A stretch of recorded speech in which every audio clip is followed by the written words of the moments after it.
Hij heeft hiervoor bijvoorbeeld in Londen gestaan, 250.000 bezoekers. Hij komt over een maand in Dublin, hij heeft in Wenen gestaan. En dat zijn dus allemaal bezoekers met tentoonstellingen met 100.000 plus bezoekers geweest. Saasjocht eruit, de tentoonstelling die naar Ljouwert komt. De ieren en spieren van de grootste beesten worden vertoond.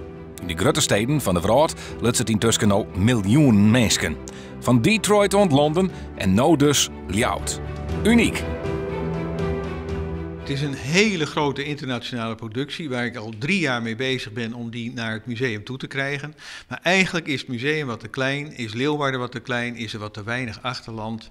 En dat kjelt de sfeer.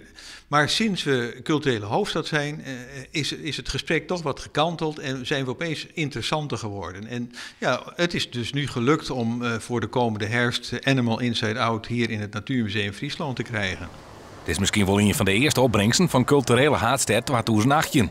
Het hele museum zal op een kop matten om de tentoonstelling te bergen.